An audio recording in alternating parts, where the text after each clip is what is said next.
صباح الخير عليكم واهلا بيكم في فيديو جديد.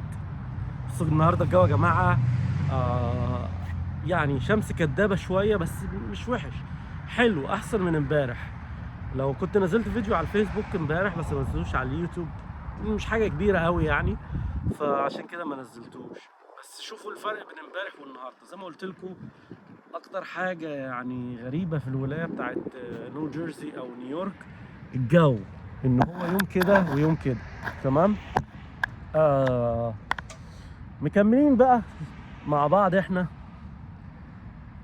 الموضوع بقى شكله ايه؟ شكل الناس حابه موضوع بقى ايه؟ المقارنه وورينا الاسعار والكلام ده كله، هو ده كل الاهتمام. جالي اكتر من رساله كل ما اعمل فيديو انا قاعد في البيت يقول لك ايه يا عم ما تنزل ورينا المحل، روح ورينا مش عارف، صور لنا في الوول مارت، روح صور لنا مش عارف في محل ايه، صور لنا في محل ايه، ورينا اسعار الكمبيوترات، ورينا اسعار الحاجات. كده كده اصلا رقم واحد انت تقدر تخش اصلا على موقع، تقدر تكتب walmart.com ويطلع لك الاسعار برضو، ممكن تختار اللوكيشن برضو اللي انت محتاجه. هيطلع لك اسعار اللوكيشن. عشان برضو الناس اللي انا رديت يعني اتكلمت في الفيديو اللي فات لما رديت على الفيديو بتاع وائل ان هو صور في فلوريدا، وقلت لهم يا جماعه اسعار فلوريدا غير اسعار نيويورك ونيو جيرسي، وان هي ارخص بكتير، والتاكسس بتاع كل ولايه غير. يعني الناس بتدفع ضريبه في نيويورك غير اللي الناس بتدفعها في نيو جيرسي. لو انتم مش مصدقين تقدر تكتب على جوجل، مش عارف تكتب كمية الضريبة اللي بتدفعها مثلا على المنتجات في نيو جيرسي، وقوم كاتب بعديها في فلوريدا like how much taxes do I have to pay on buying مثلا. ما مش عارف بالظبط تكتبها ايه يعني، فاهم؟ بس تقدر تشوف التاكس ريت، اسمها تاكس ريتس. تمام. وهتخشوا هتشوفوا الكلام اللي انا اقصده وبقوله. طبعا الناس عملت لي منشن في فيديو تاني، استاذ وائل لسه منزله، استاذ وائل الصديقي او الصديقي نزل فيديو جديد في الوحش الامريكي. حلو، عجباني التعبير بتاعه، يعني يقول لك الوحش الامريكي. هو فعلا وحش امريكي. انا كان من المحلات اللي بتشدني قوي اول ما جيت زمان، كنت بحبه جدا لان ما كنتش اعرف غيره للاسف، واغلب الناس في مصر ما تعرفش غير الوول مارت، ما شافوش المحلات التانية عامله ازاي. زي انا اول ما جيت كده امريكا انبهرت بالدولار ستور. فكرني برضو بالفيديو بتاع احمد حسن وهو عمال يلف $1 $1 $1 $1، لان انا كنت فعلا كده. انا اول ما جيت كنت مع اختي، فكل شويه انادي عليها اقول لها بكام ده، تقول لي $. طب بكام ده يا ابن الحلال؟ المحل كله اسمه دولار ستور، كان ساعتها بقى $. تمام. فكنت فعلا كل مره اسال اقول لها ايه الشامبو $، الكيس الشيبسي ده $، الكيس اللي مش عارف ايه ده $، وكنت منبهر بيه بغباء يعني. لان ما كنتش ساعتها بقى بحسب الدولار ب5 وب10 وب20 وب30 والكلام ده كله. فنرجع تاني للفيديوهات بتاعت استاذ وائل في المحلات.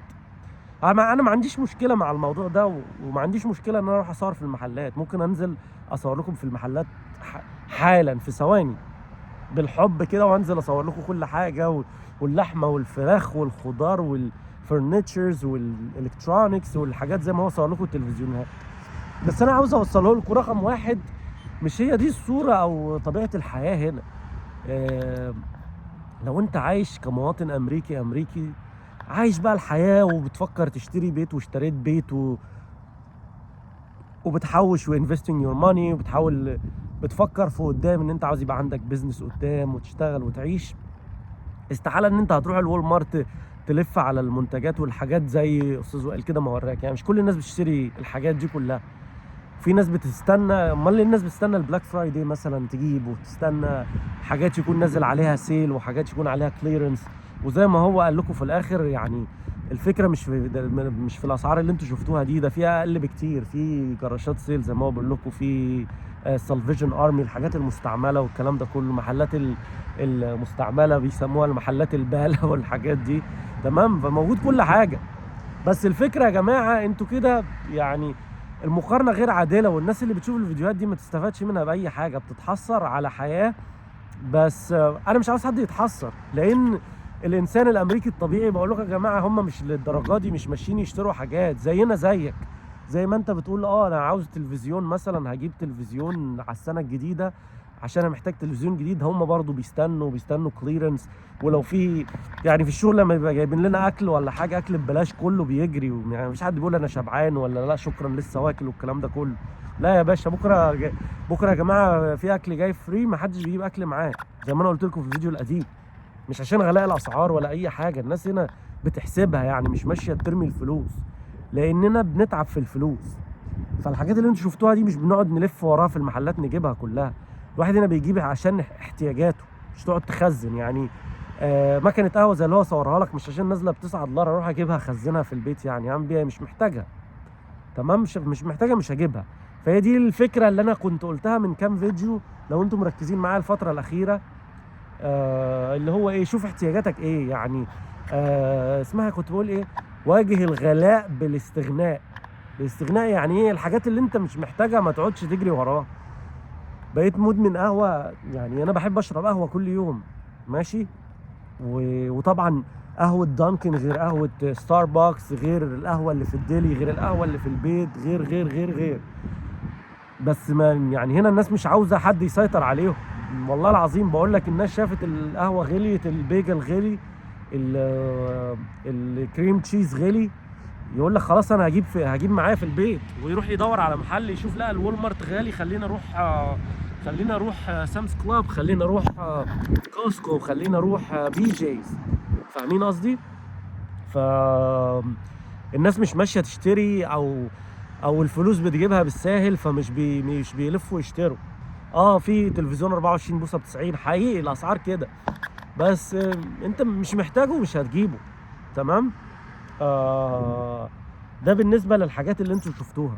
وزي ما بقول لك، في ناس كتير، الناس بتشتري مستعمل، وبتشتري بتلاقي جراشات سيل، كل واحد فارش قدام بيته، لان الناس احنا هنا بيجي لنا هدايا كتير. يعني مثلا انا كان في الكريسماس، انا قلت لكم انا عارفين ان انا مسلم وكل حاجه، بس في بيوزعوا هدايا، بيقول لك ده في هدايا، تيجي تلاقي الهدايا مثلا، يعني كان حاطين لنا حاجات اونلاين كلها حاجات مثلا ليميتد ليست، يعني لسته محدده تختار منها الهدايا. فتلاقي مثلا خلاطات مثلا، وانا عندي خلاط في البيت، فاضطريت انا دي هديه، خدته هديه، فاجي الخلاط انا هحطه خزنه ليه في البيت؟ يعني عندنا يوم بقى مخزنه جهاز بنته وجهاز خالته وجهاز بنت عمته، فاهم؟ ده مفيش، مش هخزنه يا عم، اقوم حاطه مثلا، بيبقى يوم السبت، بقوم تقوم فارش قدام بيتك وتحط الحاجات اللي عندك اللي مش لازماك.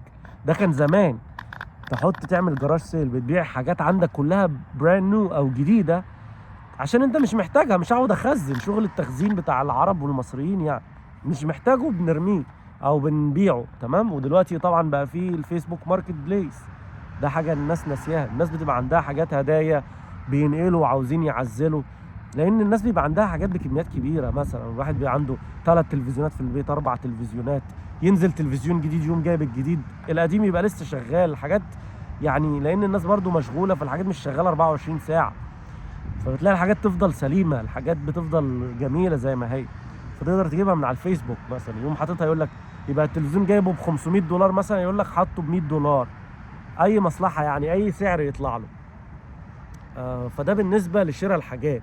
والناس برضو مش بتتجنن على الحاجات عشان تشتريها، مش بتتجنن ان هي لازم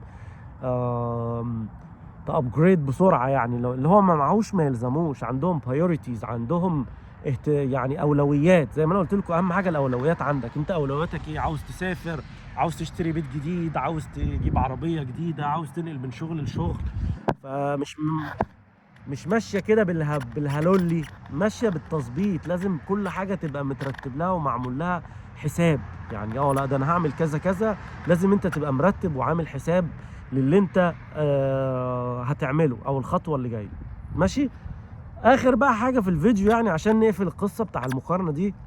مقارنه يا جماعه، ما ينفعش انت تقارن بين بلد وبلد تانية، بين بلد الاقتصاد بتاعها في السماء وبلد الاقتصاد بتاعها واقع.